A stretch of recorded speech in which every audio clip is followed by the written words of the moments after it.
Today we're back to chill and just talk on this podcast about the short and long-term causes of World War One. As some of you may know, we've covered other topics about the World War One in our other episodes. Today we want to highlight the key events that occurred closer to the end of the war. Before we start, we're gonna introduce ourselves, your hosts. My name is Ace. My name's Shiloh. My name's Kira. My name is Caden. And we'll get started right after this ad break. Stay tuned because we have something new to introduce to our podcast. Eat like a king who's on a budget. 3 tasty options, fries, drink, and nuggets. All for $5. Wait, that can't be right. Just confirm that that's the real price. Want a break from the ads? Tap now to get 30 free minutes of ad-free music listening from your favorite music platform. Really, just tap the ad. Tap the ad. What do you do? Tap the ad. Tap the ad. Okay, so welcome back.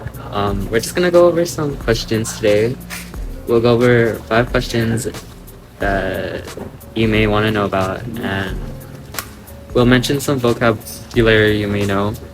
And yeah, so first we're gonna describe the conditions in Europe after World War One.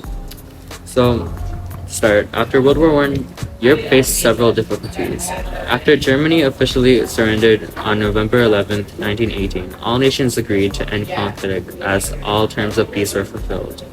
Although war ended and peace seemed to be returned, the effects of World War One left an impact on many European countries. These difficulties included debt, inflation, exhaust, devastation, and the reconstruction of political order.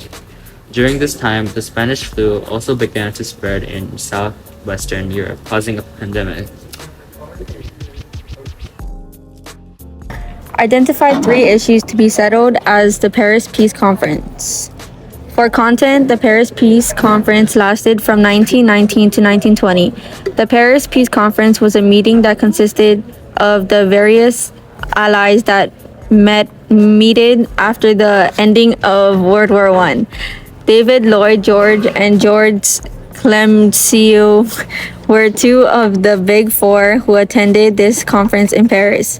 In this year-long meet, they set peace terms for the defeated Central Powers. 3 issues that were to be settled during the Paris Peace Conference were the formation of the League of Nations, the first worldwide intergovernmental organization whose principal mission was to maintain world peace, the security of France, and removing the threat of the German High Seas Fleet. Hi, my name's Caden, and unlike the goals of the Allied leaders, Wilson's main goals were to keep peace through self-determination and hope, while trying to keep the European allies from engaging with Germany for payback. For example, France wanted to weaken Germany so they couldn't be able to threaten them again. Wilson also had other views on handling democracy. Before we move on to the ads, we would like to introduce a new segment of our podcast. This new segment is called Vocab Speedrun, where we water down vocabulary we use in the podcast to help you better understand some of the outdated terms we mention. In our first ever vocab speedrun streaming in a few minutes, we will be mentioning David Lloyd George, Georges Clemenceau, League of Nations, Treaty of Versailles, Pandemic, Reparations, Collective Security, and Mandate. So make sure to keep a lookout for those words because we will be going over them again in Vocab Speedrun with you following along. This is HNL-808 Radio and we'll be back after these important sponsors. The McDonald's 3-for-All. Just $3 for all this. The triple taste of a McDonald's triple cheeseburger, a large order of fries, and a medium Coke Classic. I can see you're amazed. Who wouldn't be? With a big, beefy triple cheeseburger, a large order of fries, and a medium Coke Classic, all for a mere $3. McDonald's 3-for-All. 3 big tastes. 3 little dollars. But hurry, it'll be gone before you know it. What you want is what you get. And welcome back. We noticed that some of you asked, how did the peace treaties both follow and violated Wilson's principles of self-determination in our last podcast? So we're gonna cover that. So, basically, Wilson's principles of self-determination was validated by the Treaty of Versailles by putting the free colonies under the control of the Allies like England and France. Though some colonies were freed from Germany's control, the Treaty of Versailles, which included collective security and several reparations, still violated Wilson's principles. How might the creation of the mandate system affect the map of Africa after World War I?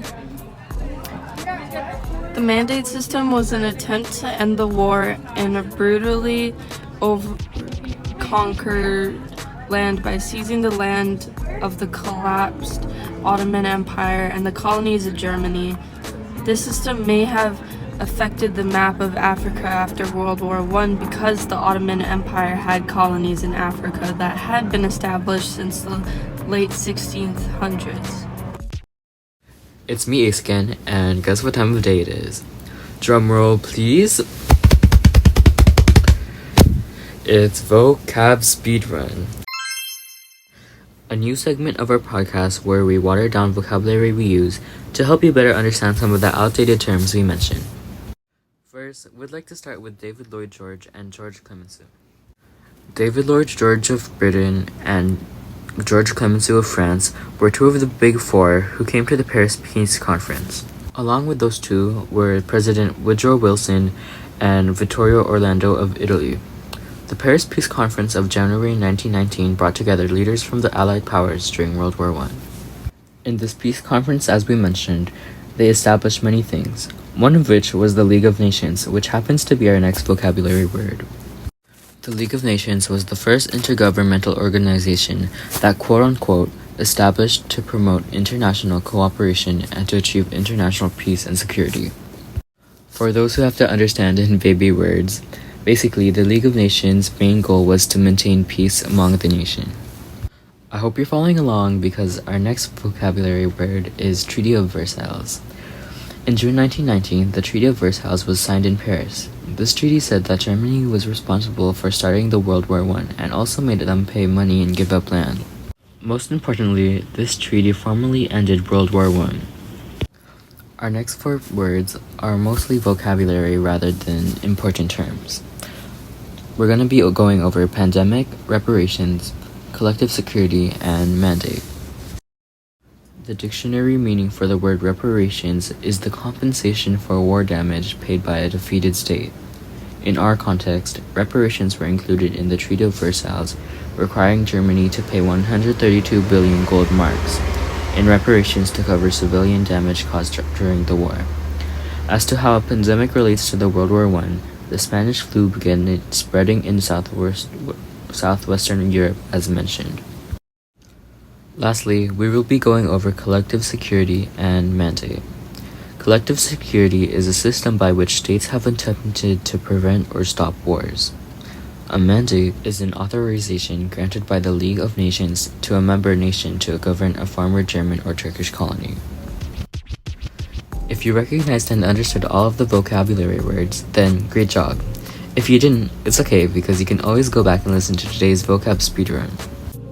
In conclusion, in our podcast today, we went over the conditions in Europe after World War I, 3 issues to be settled at the Paris Peace Conference, how Woodrow Wilson's goals at the peace talks differed from the Allied leaders, how the peace treaties both followed and violated Wilson's principles of self-determination, and how the creation of the mandate system may have affected the map of Africa after World War I.